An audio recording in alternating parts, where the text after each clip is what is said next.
For my at-home project, I was going to measure the angles of refraction of a light going through jello, but my jello was too dense and thick for the light to pass through.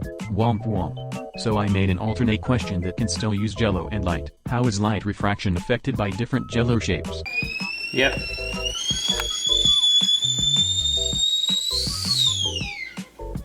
To pour it out.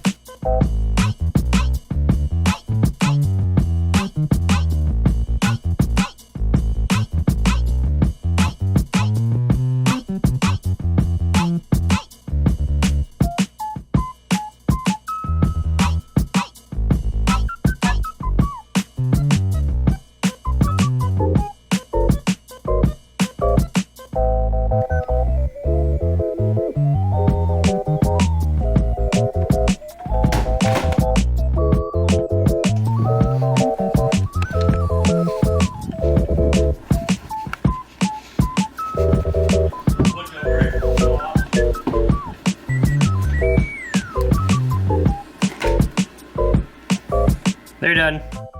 Once the jello cooled and solidified, I cut it into a few shapes.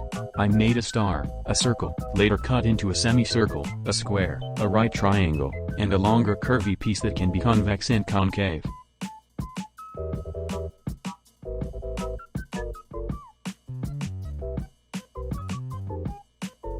I was originally going to use a video of me shooting the laser, but I needed such a dark room that the video would be mostly black, so I resorted to using long exposure photos and some light Photoshop editing. To prevent the least amount of light from entering the images, I actually used my closet back here as a dark room. So we enter the closet here, you can see that I have my camera set up on a tripod, pointing down at the jello with the laser pointer taped down so the laser pointer is pointed at the same angle every time.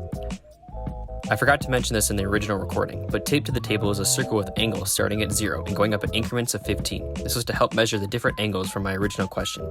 After I changed my question, it was a bit more of a guide to help differentiate the reaction of light from the jellos.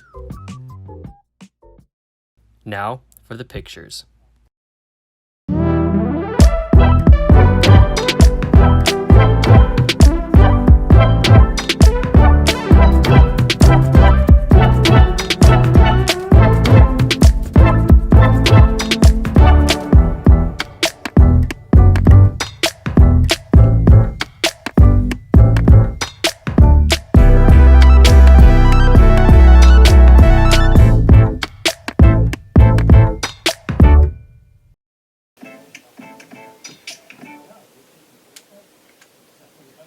Wow, that was cool.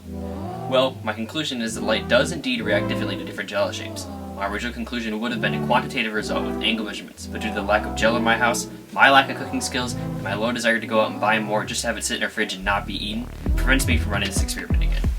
My qualitative analysis says similar to the refraction and prism labs we did in class at the end tried to, light reacts different to different shapes. Although jello is different density and particles inside, though, light doesn't totally go through it. This creates a unique fade effect, as you can see in the images inside the jello, and a scattered beam effect leaving the jello. I was actually quite impressed on how easy it was to see the red beam in the dark green jello. I guess the darkness of the room helped with that a little bit too. Some sources of error I found in my experiment were not having straight edges on my jello shapes, the beam not being 100% the same between different jellos, but it was at least 95% I'd say. And the structural integrity and internal makeup of each jello piece varies on how much of the dissolvent settled in that piece.